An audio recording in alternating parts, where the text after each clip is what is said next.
E aí, como é que a gente encaixa isso nesse nosso tema principal, então, que seria essa influência dos espíritos, dos desencarnados na nossa vida? Tem relação já com a geobiologia, de obsessores da casa, que estão nas casas? Porque eu acho que não tem nada mais icônico no universo paranormal do que a casa mal assombrada. Inclusive, esse cenário aqui ele é inspirado numa casa mal assombrada. Se vocês forem olhar aqui, isso aqui, ó. Isso aqui é uma, né? Seria uma janela. Esses vidros aqui. Tudo uma janela, né? É uma casa mal assombrada. É um ícone. É um ícone. É mais legal ao vivo, tá? Na tela é muito legal, mas aqui tem mais elementos que não aparecem, né? Eu falei, cara, tem todo o contexto. É muito massa.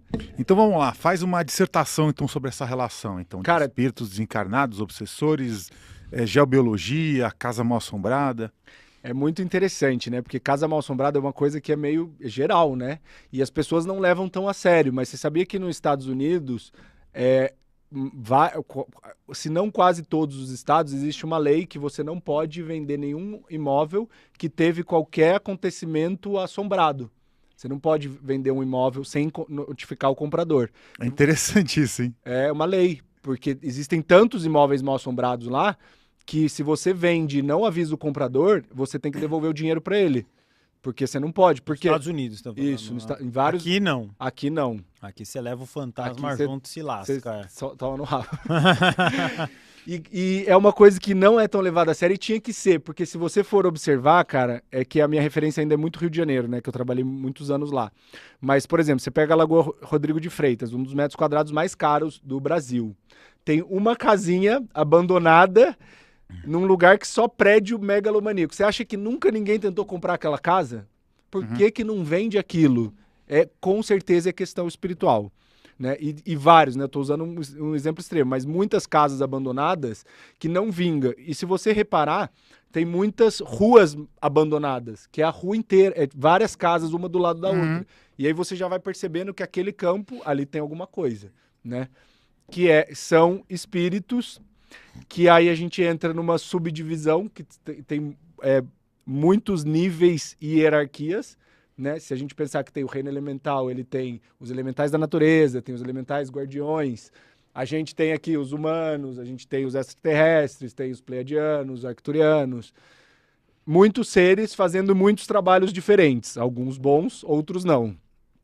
Então, cada lugar vai ter esses níveis. Então, existem diferenças, né? Isso é muito importante que poucas pessoas entendem, né? Espírito não é só espírito, e ele pode estar ou preso com a casa ou preso na pessoa. Porque existem obsessores, que é aquele que obsidia, existe uma obsessão. Existe cobrador kármico, que é aquele que existe uma cobrança kármica. Existe o zombeteiro, que é aquele espírito perdido que só quer zoar e tá ali perdido. Existem muitos níveis, né? Existem os espíritos que trabalham lá pro outro plano, que não é o nosso plano, né? Que não é o plano da luz, é o plano oposto, que é para atrapalhar o plano da luz. Existem muitos tipos e não é assim, vai lá tirar o espírito. Não tem como, porque... Se é um cobrador kármico, o que é cobrador kármico? Existe uma dívida kármica. Como que você vai tirar aquele cara dali se, por exemplo, eu falei que não ia citar isso, tomara que meu avô não esteja ouvindo, né? Na história da minha fazenda, teve uma macumbeira, né? Que fez macumba para minha família muito antes de eu estar vivo e quando foi meu TCC de geobiologia, né? A espiritualidade colocou meu TCC ali. E quando eu comecei a fazer geobiologia, começou a surgir essa história que sempre foi oculta na família, ninguém nunca falava. Que tinha uma pessoa que fazia muita macumba para a família. E essa história era muito clara. E minha avó, uma vez, ela é muito católica, né? Era muito curandeira, até uma história legal de contar. Foi ela que me passou esse propósito que eu sigo hoje.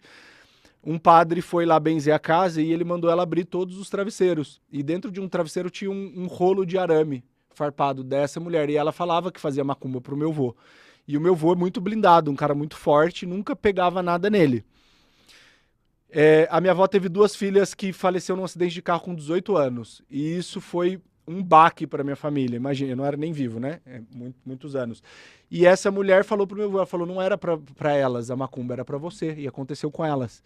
Então, essa história sempre teve ali na minha família e nunca ninguém levou a sério. Quando eu comecei a fazer geobiologia, ela começou a emergir e eu comecei a investigar, porque eu também queria entender.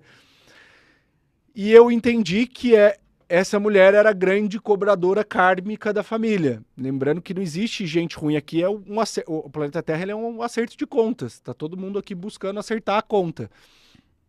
E muitos anos de geobiologia, para vocês terem uma ideia, no último final de semana, no sábado passado, isso já fazem 5, 6 anos que eu faço geobiologia, que eu sei dessa história e que eu peço para essa mulher perdão e eu concedo perdão, porque se ela veio fazer macumba para minha família, foi porque a minha família fez macumba para ela, porque não existe, na minha opinião, não existe vítima, tudo é ação e reação, né? Ninguém aqui é vítima.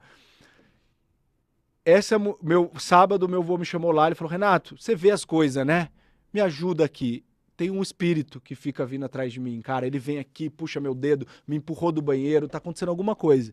E eu falei, vô, eu senti esse espírito aqui, eu não falei nada para não te apavorar, mas eu não consigo ver ele porque ele se esconde, ele tá escondido, é alguém que tem alguma relação com você, alguém que te deve, ou é alguém que você deve para ele, é alguma coisa, eu preciso entender quem é. E aí meu avô, não sei, aí me veio a história da macumba. Eu falei, cara, não acredito que tem ela até hoje, porque para mim isso já era um caso resolvido. E aí, quando eu sentei, ele e minha mãe, falei, nós vamos fazer uma oração para ela aqui agora. E a gente começou a rezar e pedir perdão, falar que a gente veio levantar a bandeira branca, que a gente veio perdoar ela, que a gente veio pedir perdão. E aí ela apareceu, cara, todo mundo chorava. A gente sentiu toda a dor dela, porque aquilo era o karma da família. Demorou 6, 7 anos para liberar. Então não é uma coisa que você chama o padre para benzer e você vai colocar o espírito para correr. São anos para você ter uma liberação de um karma, porque se a minha família fez macumba para ela durante 10 encarnações, eu vou chegar com uma geobiologia lá uma vez e vai tirar ela? Ela não vai embora. Ela não vai embora enquanto não tiver o completo aprendizado. Então, são muitos níveis. A gente tem que... eu ensino muito para meus alunos isso, né? A gente se torna investigador, a gente tem que entender a história, cada história é diferente, a gente tem que tratar essas almas não como almas ruins, porque daí você piora, né? Porque daí a ação vai gerar reação. Então, se você quer expulsar um espírito de um lugar, você está ferrado, porque ele vai te expulsar. Então você nunca expulsa nada nem ninguém. Vocês viram o trabalho que eu fiz? Eu acolhi ela, eu chamei e falei, agora eu entendo que se você tentou prejudicar minha família foi porque alguém te prejudicou também. Eu vejo a sua dor, eu olho para você, eu compreendo isso e eu tô te oferecendo pra gente encerrar isso. Ninguém precisa mais causar dor para ninguém, acabou a história aqui. Você aceita? E se libertar, seguir para o seu próximo plano, seguir para o seu próximo evolutivo e a gente precisa seguir para o nosso aqui. As coisas precisam desemperrar. Porque tudo isso foi emperrado.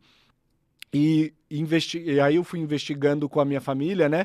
Elas realmente falam que a minha família era muito próspera, era de fazendeiros e tinha muitas terras.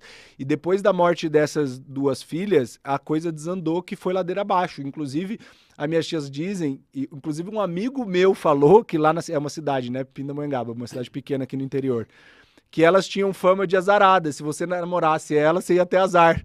Porque depois disso, tudo deu errado na vida deles para sempre. Perdeu tudo, foi dívida, venda de terra, foi perdendo, perdeu todos os bens. Então é como se fosse um acerto de dívida kármica mesmo, né? Então, a questão espiritual, ela é muito forte com a geobiologia, porque a maioria dos imóveis emperrados, casa que não vende. Cara, como que ninguém vende uma casa na Lagoa Rodrigo de Freitas? As empresas multimilionárias querendo subir prédio, comprar, não desenrola o processo. Processo jurídico, a gente tem geobiologia para processo jurídico. Tem aluna minha que tinha 30 anos de processo jurídico que não desemperrava. Fez uma geobiologia, em meses desemperrou. Então, tudo isso é energia que está presa, né? Os processos jurídicos, eles ficam presos, por quê? Porque ainda existe briga. E enquanto existe desarmonia, as coisas não desenrolam, nada prospera, nada funciona. Muito